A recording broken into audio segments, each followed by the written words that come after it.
Hello friends, so this is the lecture number 5 of ray optics and optical instruments। तो यार आज का जो हमारा टॉपिक है दैट इज रिफ्रैक्शन। तो हम लोग सबसे पहले समझेंगे what is refraction of light. Okay, so क्या होता है कि जब कोई एक लाइट रे किसी एक मीडियम से दूसरे मीडियम में एंटर करता है। मान लो कि जो लाइट रे है वो तुम्हारा एयर मीडियम से वाटर मीडियम में एंटर करता है। ठीक है, ये लाइन क्या है? इस लाइन को हम बोलते हैं इंटरफेस। इंटरफेस का मीनिंग क्या होता है? एक तरह से तुम कह सकते हो कि this is the boundary between two medium और this is the surface which separates one medium from another medium. जैसे कि वाटर का जो सरफेस होता है वो क्या करता है? एयर को वाटर से क्या कर रहा है? अलग कर रहा है। That is called interface. ठीक है, सो क्या होता है रिफ्रैक्शन में कि जब कोई एक लाइट रे किसी एक मीडियम से दूसरे मीडियम में जाता है, ये क्या है? लाइट रे का डायरेक्शन कि इस एयर में लाइट रे का डायरेक्शन कैसा है? ऐसा है। और जब वो दूसरे मीडियम में एंटर करता है तो क्या होता है? As you can see this is the direction of this light. ये जो डॉटेड किया वो क्या है? इसी लाइट का डायरेक्शन है। लेकिन जैसे ही कोई एक इंसिडेंट लाइट किसी दूसरे मीडियम में एंटर करता है तो उसके डायरेक्शन में चेंज हो जाता है। वो जो डायरेक्शन होता है वो चेंज हो जाता है और इसी डायरेक्शन ऑफ लाइट का चेंज होना is called refraction of light.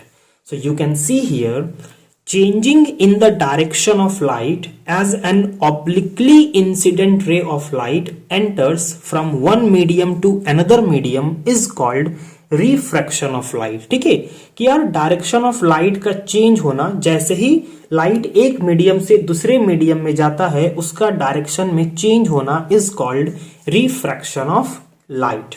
यहां पे तुमको एक वर्ड दिख रहा होगा that is obliquely incident ray. So what is the meaning of obliquely? Okay, what is the meaning of obliquely? Now see, you can say that neither parallel nor perpendicular। क्योंकि यार देखो, अगर कोई रे इंटरफेस के पैरेलल है तो वो तो फिर तुम्हारा एक मीडियम में हो जाएगा। अगर वो एयर में है तो फिर वो एयर में ही हो जाएगा, उसके डायरेक्शन में तो चेंज होगा नहीं। अगर वो वाटर में है तो फिर वो तुम्हारा वाटर में ही रहेगा, उसके भी डायरेक्शन में कोई चेंज नहीं होगा। और जो लाइट रे है वो तुम्हारा इंटरफेस के एकदम नॉर्मल नहीं होना चाहिए, क्योंकि जो तुम्हारा नॉर्मल होगा ना उसका डायरेक्शन चेंज नहीं होगा। और ये हम लोग अभी आगे थोड़ा देर में पढ़ेंगे कि ऐसा आखिर क्यों होता है। ठीक है, तो जैसा कि तुमको स्क्रीन पे दिख रहा होगा कि यार एक मग है, मग में पानी रखा हुआ है, उसमें क्या है? एक पेंसिल डाला हुआ है और वो पेंसिल हमें कैसा दिख रहा है? टेढ़ा दिख रहा है। और ये चीज तुमने अपने घर में भी देखा होगा कि जब तुम पेंसिल डालते हो पानी में वो तुमको कैसा दिखता है? टेढ़ा दिखता है। तो आखिर यार ये किस चीज का एग्जाम्पल है? ये तुम्हारा रिफ्रैक्शन ऑफ लाइट ही है। कि यार जैसे तुम पेंसिल डालते हो ना तो जो लाइट रे है वो क्या हो जाता है? वो तुम्हारा बेंड कर जाता है। ठीक है, जो लाइट रे होता है वो तुम्हारा बेंड कर जाता है। एयर से वाटर में जाता है तो लाइट रे का डायरेक्शन चेंज हो जाता है, जिसके वजह से हमें वो पेंसिल उस टाइप में दिखाई देता है। ठीक है, नाउ सी, अब जैसे कि हम लोगों ने रिफ्लेक्शन ऑफ लाइट पढ़ा था तो हमने लॉज ऑफ रिफ्लेक्शन भी पढ़ा था। तो अभी हम लोग रिफ्रैक्शन पढ़ रहे हैं तो यार ये भी कुछ लॉज पर बेस्ड होता है। क्या है? Laws of refraction. Okay, laws of refraction. तो समझो, उससे पहले समझो, मान लो कि ये क्या है? Interface. This is interface, this is medium 1 and this is medium 2। तो लेट्स सपोज कि ये जो लाइट है वो इस डायरेक्शन में आ रहा है, तो इसे हम बोलेंगे इंसिडेंट रे। जिस पॉइंट पे वो स्ट्राइक किया उस पॉइंट पे हम एक नॉर्मल लेंगे टू द इंटरफेस। ये जो नॉर्मल है वो इंटरफेस पर नॉर्मल है। एंड लेट मान लो कि जो लाइट रे है वो तो इस डायरेक्शन में जाता लेकिन वो कुछ ऐसे बेंड कर गया। तो जो बेंड कर गया उसे हम बोलते हैं रिफ्रैक्टेड रे। क्या बोलते हैं? उसे हम बोलते हैं refracted ray. So the angle between incident ray and the normal is called angle of incidence and the angle between this normal and refracted ray is called the angle of refraction. तो अब समझना कि what is the first law of refraction. तो the first law of refraction कहता है that the incident ray normal and the refracted ray at the point of incidence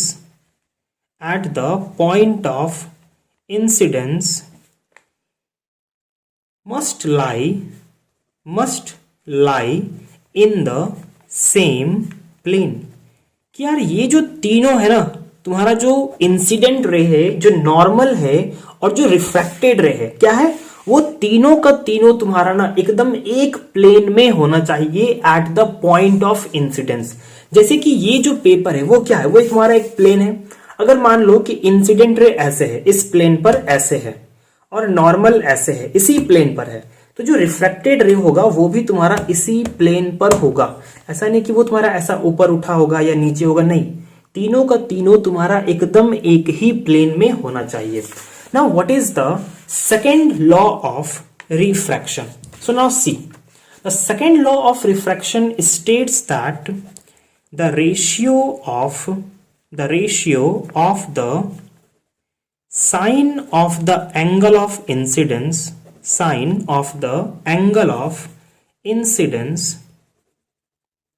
to the sine of angle of refraction is constant. मतलब यार अभी हमने क्या देखा कि ये जो I है वो क्या है, एंगल ऑफ इंसिडेंस है, और ये जो R है वो क्या है, एंगल ऑफ रिफ्रैक्शन है. और जो सेकेंड लॉ कह रहा है वो ये कह रहा है that sine of the angle of incidence to the sine of the angle of refraction must be a constant. और इस कांस्टेंट को हम रिप्रेजेंट करते हैं n21 से, या फिर तुम रिप्रेजेंट कर सकते हो μ21 से, या फिर तुम लिख सकते हो 1μ2.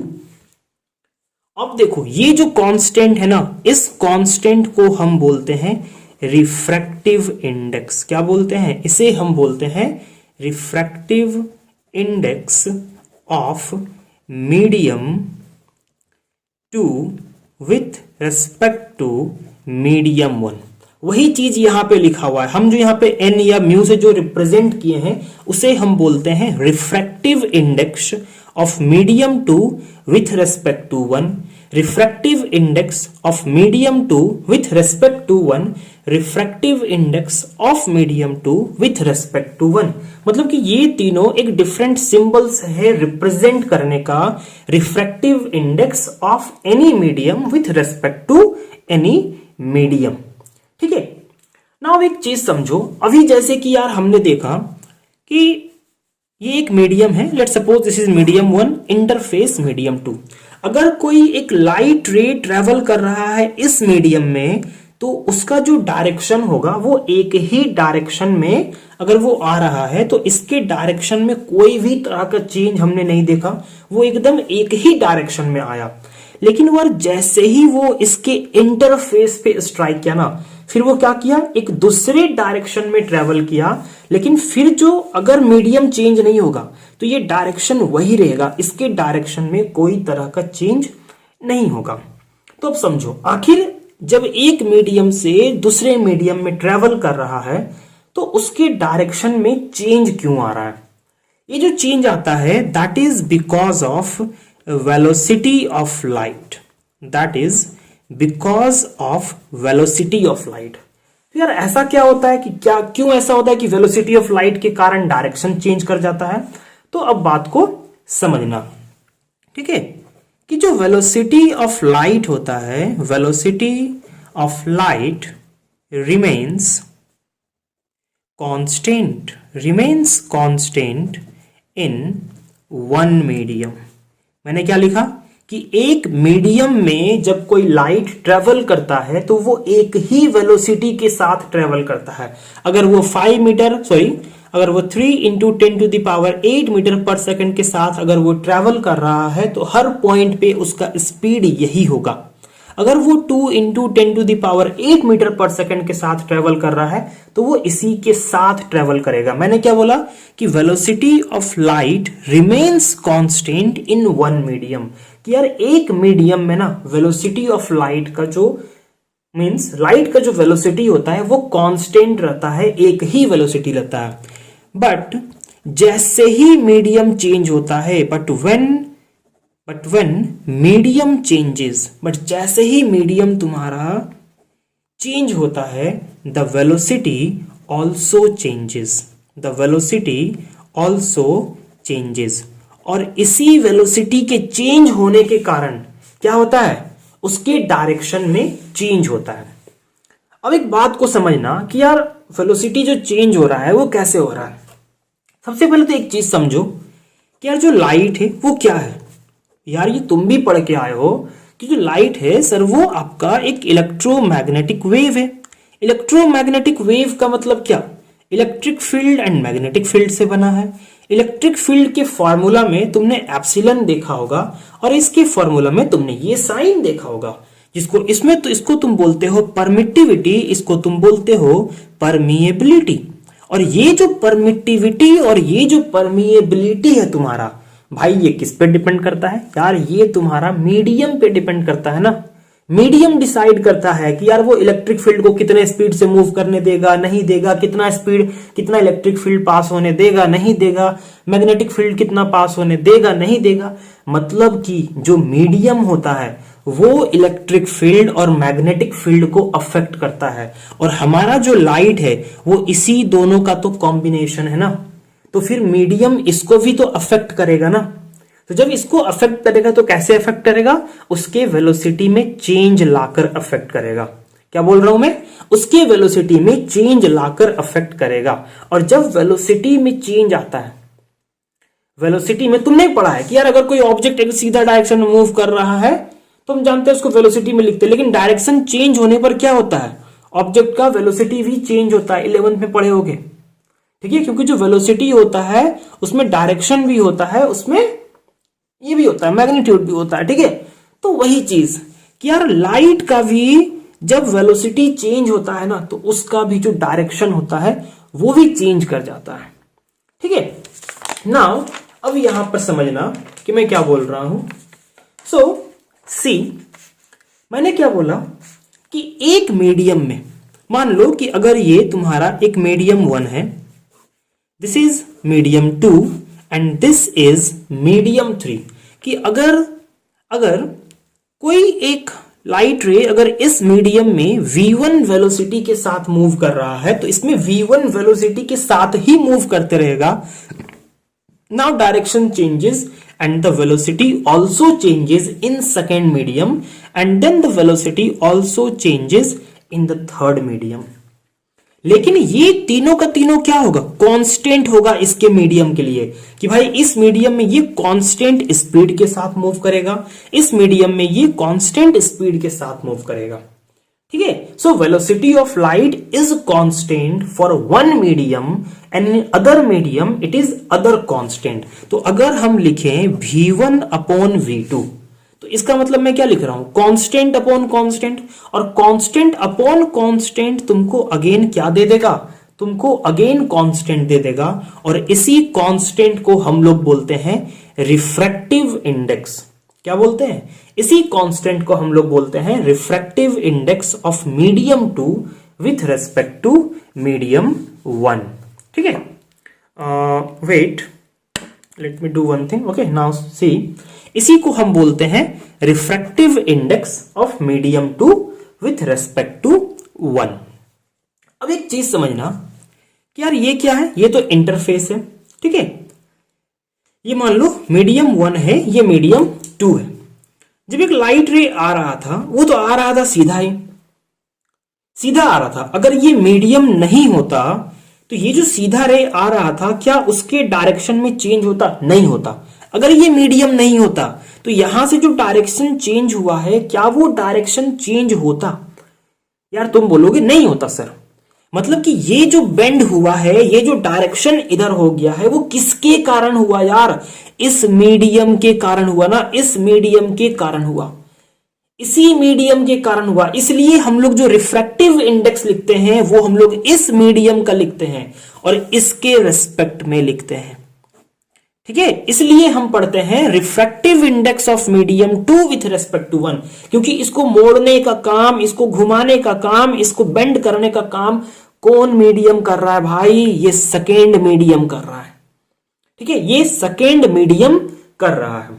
अब जैसे कि बात को समझना, यहां पे हम क्या बोल रहे हैं, जैसे कि बात को समझो, जैसे कि जब हम कुछ लोकेशन बताते हैं तो हम किसी के रेस्पेक्ट में बताते हैं ना। जैसे मान लो कि स्कूल हमें जानना है तो हमने बोला कि यार रेलवे स्टेशन से वो इतने दूर पे है, मतलब कि हम उसके रेस्पेक्ट में बता रहे हैं। हम कोई चीज बताते हैं तो किसी के रेस्पेक्ट में बताते हैं। और यहां पे अगर देखो तो अगर हम किसी मीडियम का रिफ्रैक्टिव इंडेक्स बता रहे हैं तो हम किसी दूसरे मीडियम के रेस्पेक्ट में बता रहे हैं। और जैसा कि तुम जानते हो कि यार हम ओरिजिन को क्या मानते हैं? एक रेफरेंस मानते हैं, और फिर हम ओरिजिन से ही जितना डिस्टेंस है सबको हम मेजर करते हैं कि ओरिजिन से ये वाला इतना दूर पे है, ओरिजिन से ये वाला इतना दूर पे है, ये वाला इतना दूर पे, ये वाला, मतलब कि हम एक पॉइंट फिक्स कर दिए कि यार अब हम जो भी डिस्टेंस मेजर करेंगे वो हम लोग ओरिजिन से ही मेजर करेंगे। तो भाई मेरे उसी तरीके से किसी भी मीडियम का जब हम रिफ्रैक्टिव इंडेक्स कैलकुलेट करते हैं तो हम हर बार तो नहीं बोलेंगे ना। जैसे कि बात को समझना कि अगर एयर है, यहां पे ग्लास है, एक अनदर मीडियम, एयर है, वाटर है, ग्लास है। देखो तो यहां पे एयर मतलब ग्लास का refractive index with respect to air और ग्लास का refractive index with respect to water क्या होगा? डिफरेंट होगा ना, ये डिफरेंट होगा। लेकिन जिस तरीके से हम ओरिजिन को रेफरेंस मानते हैं उसी तरीके से यार हम फ्री स्पेस या कहो एयर को हम रेफरेंस मानते हैं। क्या मानते हैं? हम उसको रेफरेंस मानते हैं। मतलब कि अगर हम एयर टू ग्लास ले लें और अगर इसके थ्रू कोई लाइट रे से पास कर रहा है, या जो वेलोसिटी है लाइट का एयर में कुछ कांस्टेंट है, इसमें कुछ कांस्टेंट है, तब जो हम रिफ्रैक्टिव इंडेक्स निकालते हैं ना उसे हम बोलते हैं refractive index of glass medium. अगर हम एयर अपॉन वाटर करें, बात को समझना कि अगर हम, जैसे कि हमने क्या लिखा, velocity of light in one medium divided by velocity of light in another medium is the refractive index of medium 2 with respect to 1, ये हमने बोला। लेकिन मैंने क्या बोला कि यार एयर को, फ्री स्पेस को क्या मान लो? रेफरेंस मान लो। और जब हम लिखते हैं velocity of light in free space, क्या लिख रहे हैं? in free space divided by velocity of light in medium, तब ये जो रिफ्रैक्टिव इंडेक्स होगा वो सिर्फ इस मीडियम का रिफ्रैक्टिव इंडेक्स होगा। मान लो अगर ये मीडियम 2 है so the refractive index of 2। अगर यहां पे ग्लास है तो रिफ्रैक्टिव इंडेक्स ऑफ ग्लास, मतलब जब भी हम फ्री स्पेस के रिस्पेक्ट में वेलोसिटी को डिवाइड करेंगे that will give me the refractive index of this medium. अगर मान लो, ठीक है, जैसे कि एयर को मान के किया, तो अभी हम जो भी कैलकुलेट करते हैं यार रिफ्रैक्टिव इंडेक्स किसी भी मीडियम का, वो हम लोग इसके रिस्पेक्ट में ही करते हैं। इसलिए जब हम velocity of light in free space divided by velocity of light in water करते हैं तो ये क्या होता है? ये तुम्हारा रिफ्रैक्टिव इंडेक्स ऑफ वाटर होता है, ठीक है, होता है। अब जैसे कुछ चीजों को समझो, जैसे कि यार डेफिनेशन को समझो। सबसे पहले हमने फर्स्ट चीज में देखा था लॉज ऑफ रिफ्रैक्शन में कि साइन आई अपॉन साइन आर, क्या था? ये refractive index of medium 2 with respect to medium 1, कि ये मीडियम 2 था, ये 1 था, ये एंगल ऑफ इंसिडेंस था, ये एंगल ऑफ रिफ्रैक्शन था। मोड़ने का काम कौन किया? ये वाला मीडियम किया। That's why refractive index of medium 2 with respect to 1। मतलब कि एक तो हम इस तरीके से भी डिफाइन कर सकते हैं that the ratio of the sine of the angle of incidence to the sine of the angle of refraction is called the refractive index of medium 2 with respect to 1। लेकिन अगर हम एयर टू एनी मीडियम जा रहे हैं तो हम उसको simply बोल सकते हैं refractive index of that medium. और एक हमने अनदर डेफिनेशन अभी देखा, दैट इज V1 अपॉन V2। ये भी क्या था? Refractive index of medium 2 with respect to medium 1। Means हम इसको इस तरीके से भी डिफाइन कर सकते हैं कि the ratio of the velocity of light in air और free space divided by velocity of light in any medium is the refractive index of that medium. इसको मान लो फ्री स्पेस है, ठीक है, इसको एयर लिख दो और इसको किसी भी एक मीडियम से हम लोग डिनोट कर रहे हैं। ओके, तो एक चीज को समझना कि जो सेकेंड मीडियम होता है, या हम जो रिफ्रैक्टिव इंडेक्स बार बार बोल रहे हैं कि किसी मीडियम का रिफ्रैक्टिव इंडेक्स, किसी मीडियम का रिफ्रैक्टिव इंडेक्स, वेलोसिटी का रेशियो लेना, यहां वेलोसिटी एयर का, फ्री स्पेस का, यहां पे कोई मीडियम का वेलोसिटी है। तो मीडियम का जो वेलोसिटी है वो क्या होता है यार? मीडियम का जो वेलोसिटी होता है वो क्या होता है? एयर या फ्री स्पेस की वेलोसिटी से कम होता है ना। मतलब कि जो भी लाइट रे एयर से या फ्री स्पेस से जब वो आता है और जब वो किसी भी मीडियम में एंटर करता है, तो ये मीडियम क्या करता है? इस वेलोसिटी को वो रिड्यूस कर देता है, इसके वेलोसिटी को वो रिड्यूस कर देता है। ठीक है, क्या करता है? वो रिड्यूस कर देता है। और वो जितना रिड्यूस करता है ना, ठीक है, रिड्यूस कर देता है, तो बात को समझना, ये जो रिड्यूस कर रहा है, इसी प्रॉपर्टी को एक तरह से हम बोलते हैं रिफ्रैक्टिव इंडेक्स, कि यार वो कितना रिड्यूस करेगा। हर मीडियम का अपना एक प्रॉपर्टी है कि वो लाइट को कितना बेंड करेगा, उसके वेलोसिटी को कितना रिड्यूस करेगा। So we can also write that refractive index of a medium, क्या बोल रहा हूं मैं? Refractive index of a medium is its property. क्या है? इसका एक प्रॉपर्टी है to reduce the velocity of light, to reduce the velocity of light coming from free space और एयर। ठीक है, कि जब वो फ्री स्पेस या एयर से आता है तो वो उसके वेलोसिटी को रिड्यूस कर देता है। Means the mu, or you can write n is equals to velocity of light in free space divided by velocity of light in medium. So this is the formula of refractive index. This is also the formula of refractive index. This is also the definition. अब एक चीज को समझना कि यार जो velocity of light in free space होता है वो कितना होता है? 3 × 10⁸ मीटर पर सेकेंड। अब जब वो किसी भी मीडियम में जाके एंटर करेगा लाइट, तो उसका वेलोसिटी तो रिड्यूस हो रहा है, मतलब कि 3 से तो कम ही होगा ना, इससे तो कम ही होगा। और जब इससे कम होगा नीचे में, तो जब भी हम रिफ्रैक्टिव इंडेक्स निकालेंगे किसी भी मीडियम का, वो क्या होगा? ग्रेटर देन 1, क्योंकि हम कम से डिवाइड कर रहे हैं तो हमें 1 से ज्यादा ही मिलेगा। इसलिए जो रिफ्रैक्टिव इंडेक्स का वैल्यू होता है that is always more than 1। क्या होता है? Always more than 1। यहां पे मैं मीडियम का रिफ्रैक्टिव इंडेक्स का बात कर रहा हूं, मतलब कि यार इनडायरेक्टली और डायरेक्टली मैं एक तरह से कह रहा हूं कि मैं एयर के रेस्पेक्ट में ही बता रहा हूं। ठीक है, सो now C, wait one thing, let me take the page. So now understand, मैंने क्या बोला? रिफ्रैक्टिव इंडेक्स के बारे में अभी बताया कि एक तो हम इसके थ्रू डिफाइन कर सकते हैं sin i upon sin r, और एक था तुम्हारा v1 अपॉन v2 के थ्रू हम डिफाइन कर सकते हैं। ठीक है, तो यार ये तो रहा रिफ्रैक्टिव इंडेक्स का बात। अब बात को समझना यहां पे कि मैं क्या बोल रहा हूं। Let this is the interface, this is medium 1 and this is medium 2. This is medium 1 and this is medium 2. मान लो कि कोई एक लाइट रे ऐसे आया, इस पॉइंट पे इंसिडेंस किया, तो जो नॉर्मल होगा टू द इंटरफेस वो मान लो ये। एंड मान लो कि जो लाइट रे है, देखो लाइट रे का डायरेक्शन किधर है? इधर है। ठीक है, अब लाइट रे का डायरेक्शन तो चेंज होगा।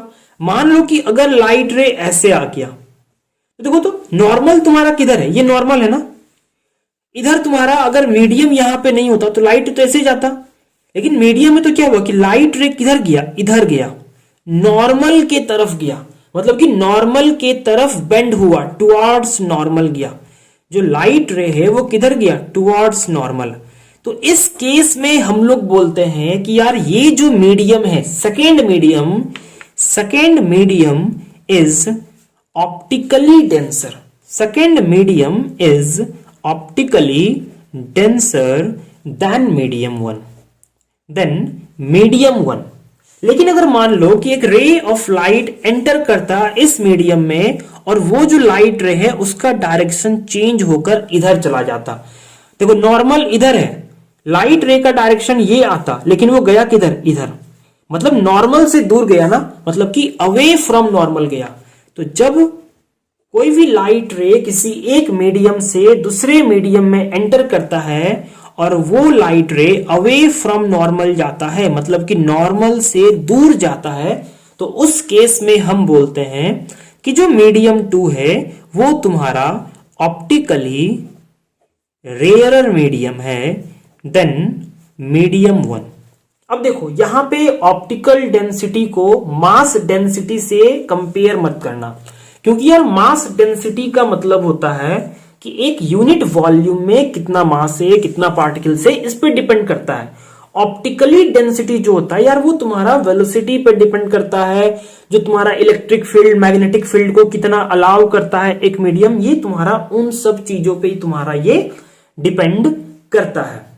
ठीक है, सो मैंने क्या बोला कि अगर नॉर्मल के तरफ मुड़ेगा देन इन दैट केस क्या होगा कि जो मीडियम होगा वो डेंसर होगा, और अगर नॉर्मल से दूर जाता है तो उस केस में लाइट रे जिस मीडियम में एंटर कर रहा है वो वाला मीडियम रेयरर होगा उस मीडियम से जहां से लाइट रे आ रहा है, जहां से लाइट रे आ रहा है। ठीक है, नाउ सी ये था इंटरफेस, ये था incident ray, and that was let suppose refracted रे। ये है एंगल ऑफ इंसिडेंस, ये है एंगल ऑफ रिफ्रैक्शन। मैंने क्या बोला, sine I upon sine R will be a constant. यार मतलब कि अगर इस मीडियम से इस मीडियम में कोई एक लाइट रे जा रहा है, अगर मान लो ऐसे भी जा रहा है, ऐसे भी गया और वो ऐसे बेंड हुआ, तो उस समय ये एंगल ऑफ इंसिडेंस हुआ, ये एंगल ऑफ रिफ्रैक्शन हुआ, तो ये भी तुम्हारा इसी कांस्टेंट के बराबर होगा। मान लो अगर ये I1 R1 है तो ये तुम्हारा I2 और ये R2 है, तो जो sign I2 upon sine R2 होगा उसका भी वैल्यू यही होगा। मतलब कि एक मीडियम से दूसरे मीडियम, मतलब एक मीडियम का रिफ्रैक्टिव इंडेक्स इस मीडियम के रेस्पेक्ट में ऑलवेज कांस्टेंट होगा, चाहे एंगल ऑफ इंसिडेंस कुछ भी हो, चाहे एंगल ऑफ रिफ्रैक्शन कुछ भी हो, इस मीडियम का इसके रेस्पेक्ट में जो रिफ्रैक्टिव इंडेक्स होगा वो तुम्हारा ऑलवेज क्या होगा, वो तुम्हारा ऑलवेज कांस्टेंट होगा। अब तुम्हें याद होगा कि मैंने स्टार्टिंग में ही बोला था ऑब्लिकली इंसिडेंट रे कि जो इंसिडेंट रे है वो तुम्हारा परपेंडिकुलर नहीं होना चाहिए, मतलब कि इंटरफेस पर नॉर्मल नहीं होना चाहिए।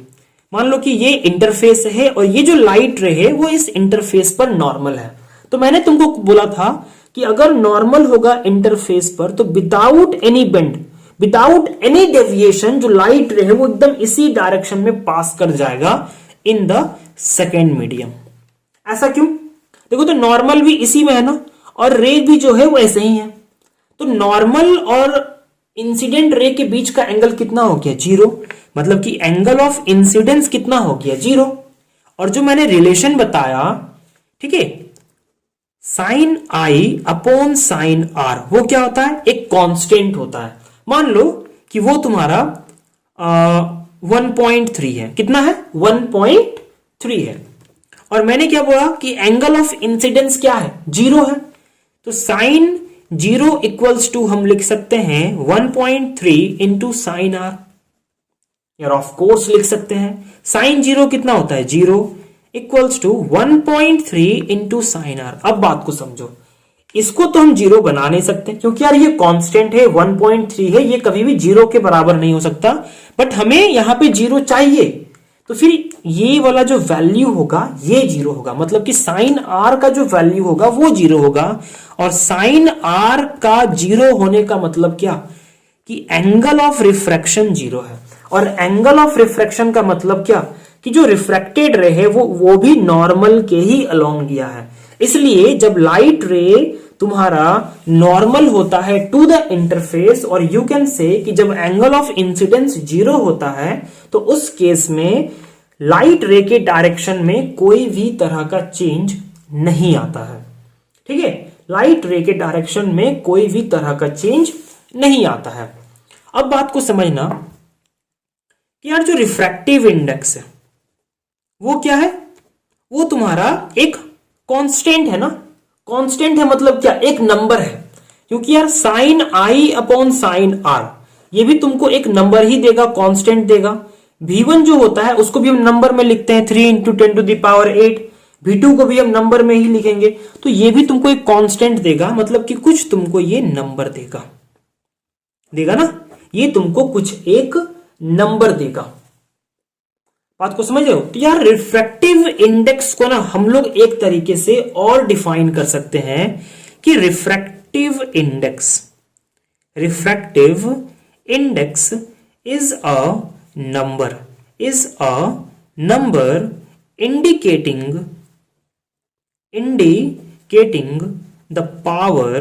indicating the power to deviate light from its path। क्या है, एक तरह का नंबर है जो हमें ये बताता है, हमें ये इंडिकेट करता है कि यार उस मीडियम में कितना पावर है कि वो लाइट को डेविएट कर सके। एंड वन चीज, नंबर है तो इसका फिर कोई भी यूनिट्स नहीं होगा, it will be has no units, इसका कोई भी यूनिट नहीं होगा। ठीक है। एंड जो रिफ्रैक्शन होता है वो ऑलवेज किस चीज पे डिपेंड करता है यार, वो दूसरे मीडियम पे डिपेंड करता है। ठीक है, रिफ्रैक्शन का होना मतलब कि वहां पे एक डिफरेंट मीडिया का प्रेजेंट होना। नाउ सी, इससे पहले एक चीज समझो, जैसे कि यार मैंने लिखा था V1 अपॉन V2, क्या मैंने बोला, this is the refractive index of medium 2 with respect to medium 1। इसको हम लिख सकते हैं साइन आई अपॉन साइन आर। अगर इंसिडेंट रे से डायरेक्शन मतलब मीडियम 1 में इंसिडेंट रे है और रिफ्रैक्टेड रे मीडियम 2 में है, तो हम उसको इस तरीके से भी लिख सकते हैं।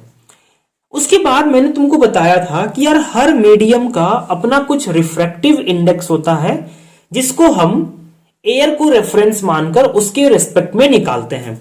मतलब कि अगर मैंने N2 लिख दिया तो इसका मतलब क्या, कि ये तुम्हारा रिफ्रैक्टिव इंडेक्स है of medium 2 with respect to air, ये तुम्हारा एक तरह से छुपा हुआ है। ठीक है।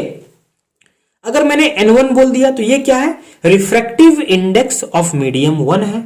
अगर मैंने N ग्लास बोल दिया तो ये क्या है, रिफ्रैक्टिव इंडेक्स ऑफ ग्लास है, और ये एयर के ही रिस्पेक्ट में है। ठीक है।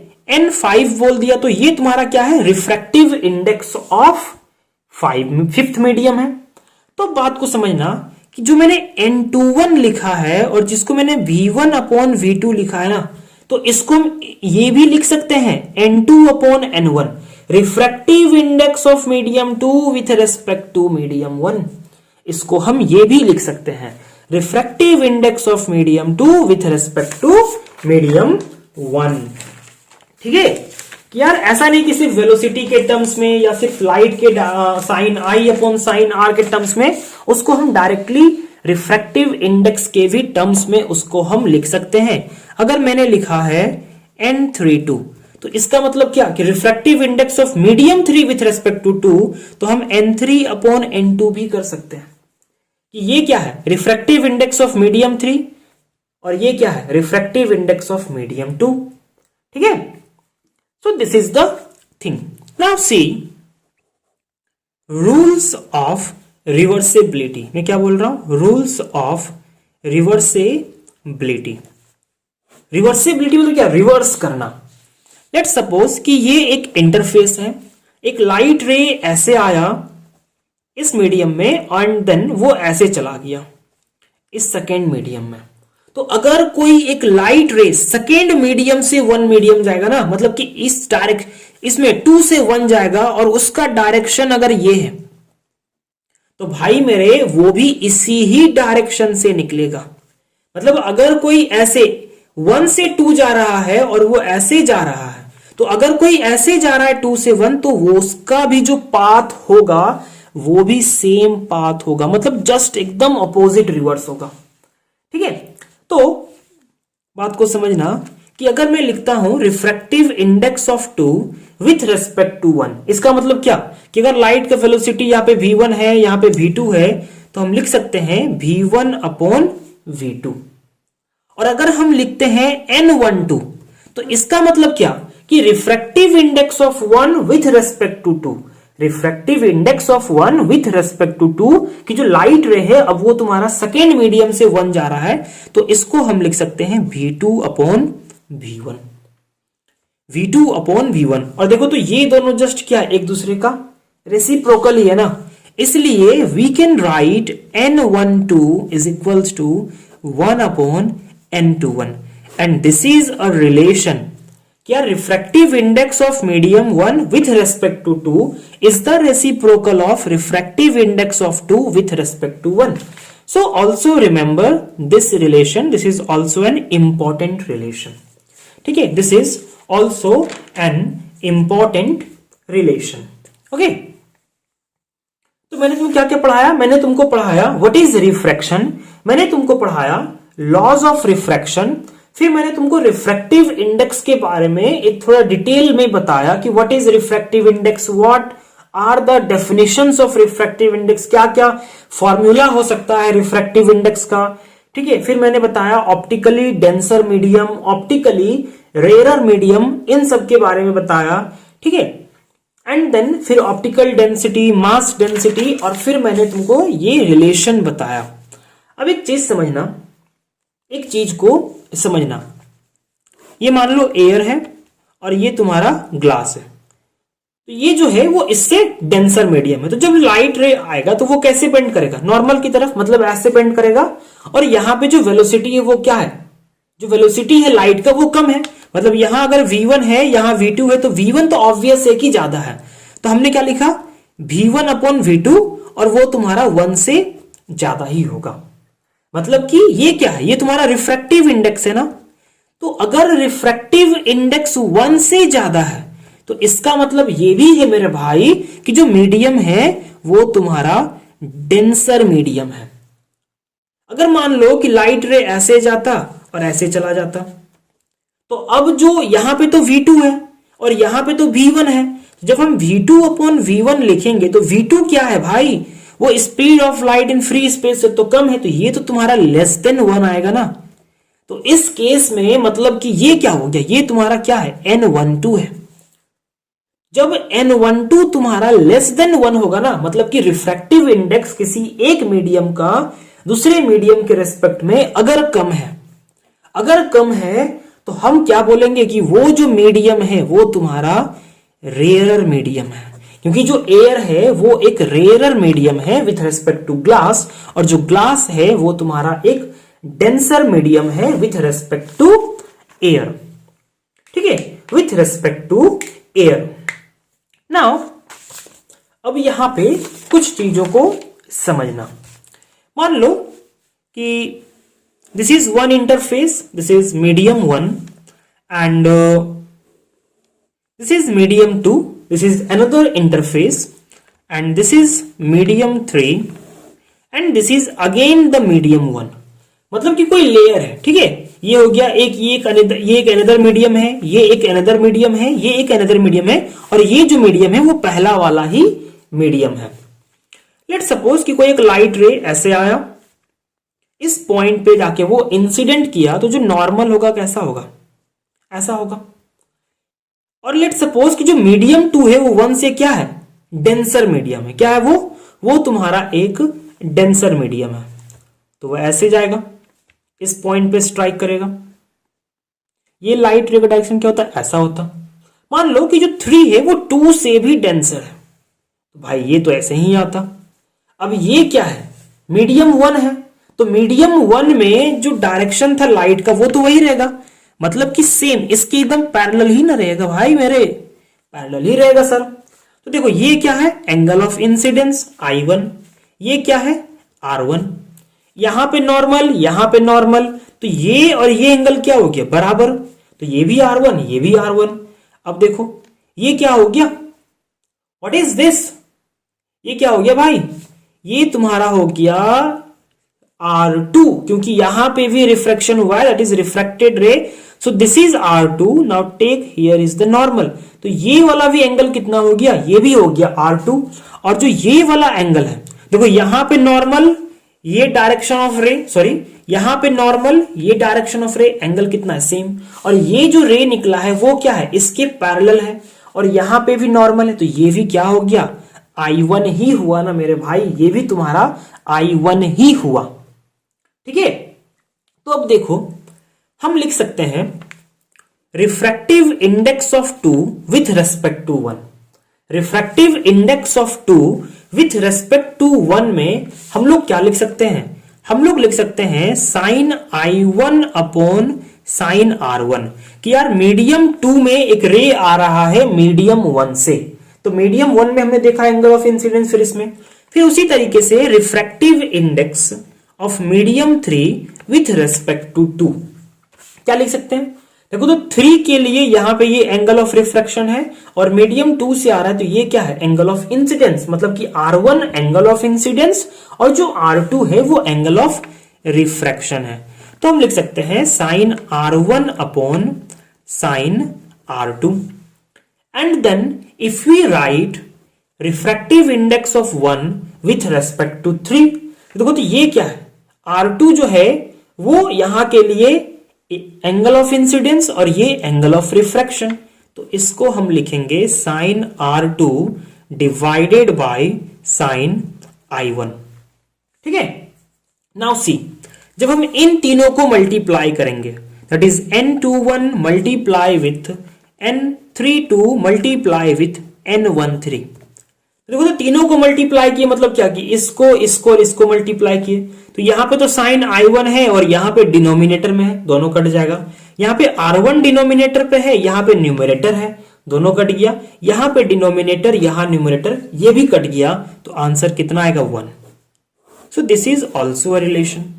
ठीक है, अब यहां से क्या करो, लिखो N32, क्या लिखो, N32।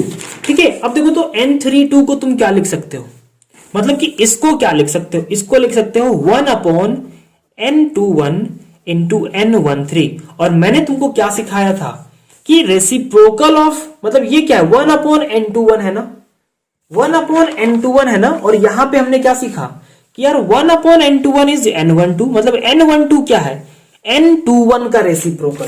तो यहां पर हम N21, 1 अपॉन N21 को क्या लिख सकते हैं, हम N12 लिख सकते हैं, और 1 अपॉन N13 को क्या लिख सकते हैं, हम लोग N31 लिख सकते हैं। So we can write N32 is equals to N31 into N12, means refractive index of 3 with respect to 1 multiply with refractive index of 1 with respect to 2। अगर एक चीज देखो तो यार N32 को तुम क्या लिख सकते हो, तुम इसको ये भी लिख सकते हो N3 अपॉन N2, दोनों तरफ अगर N1 से मल्टीप्लाई कर दो, और अगर इन दोनों को साथ में लिखो तो क्या लिखोगे, N3 अपॉन N1, इन दोनों को साथ में लिखो तो क्या लिखोगे, N1 अपॉन N2, और N3 अपॉन N1 क्या होता है, ये तुम्हारा क्या होता है, ये होता है refractive index of 3 with respect to 1, और ये क्या होता है, refractive index of 1 with respect to 2, और यहाँ पे N32 ही है। देखो तो ये और ये रिलेशन क्या है, बराबर ही है। ठीक है, तो हम उसको, so this is an also an important formula. ठीक है, this is also an important formula. So now see, अभी तक हमने देखा what is refraction, what are the laws of refraction, हमने पढ़ा रिफ्रैक्टिव इंडेक्स के बारे में, sine upon sine r, V1 अपॉन V2, फिर हमने देखा कि N1 अपॉन N2 या N2 अपॉन A1, मतलब रिफ्रैक्टिव इंडेक्स के भी टर्म्स में उसको हम बोल सकते हैं। फिर हमने कुछ रिलेशंस देखा कि यार N12 का मतलब क्या, रेसिप्रोकल ऑफ N21। फिर हमने यहां पे देखा कि अगर तीन तरह के इस तरह के मीडियम है तो अगर हम N21 into N32 into N13 करें तो उनका मल्टीप्लीकेशन 1 आएगा। And the refractive index of 3 with respect to 2 को हम लिख सकते हैं refractive index of 3 with respect to 1 multiply with refractive index of 1 with respect to 2। इस तरीके से इसका हम रिलेशन लिख सकते हैं। फिर हमने पढ़ा optically denser medium, optically rare medium. फिर आज की वीडियो तो इसे टाइम तो हो चुका है, उतना ज्यादा कुछ पढ़ा नहीं, ठीक है। तो ठीक है, now we will see all this things, मतलब remaining things in the next video. जैसे कि you can see here a glass slab. देखो तो ये क्या है, ये इंसिडेंट रे है ना, और जब इंसिडेंट रे इस ग्लास स्लैब में एंटर किया और एंटर करने के बाद जब वो निकला तो वो इसके पैरेलल ही, लेकिन अगर ग्लास स्लैब नहीं होता तो वो ऐसे जाता, लेकिन अब ग्लास स्लैब बीच में आ गया तो वो ऐसे जा रहा है। तो इन दोनों के बीच में क्या है, कुछ शिफ्ट है। तो यार कल के क्लास में हम लोग पढ़ेंगे लैटरल शिफ्ट के बारे में। फिर हम लोग ये सब कुछ फेनोमेना, मतलब कि हम लोग कुछ फेनोमेना के बारे में हम लोग समझेंगे, ठीक है। सो यार आज के लिए इतना ही, और कल के वीडियो में, नेक्स्ट वीडियो में जो हम मिलेंगे वहां पे हम लोग एक बार रिवीजन करेंगे स्टार्टिंग से, ठीक है। So thank you so much. And यार अगर अच्छा लगे video then please support me and please watch my videos and share to your friends, and for this I will be so thankful to you. Okay, so thank you so much, मिलते हैं next video में।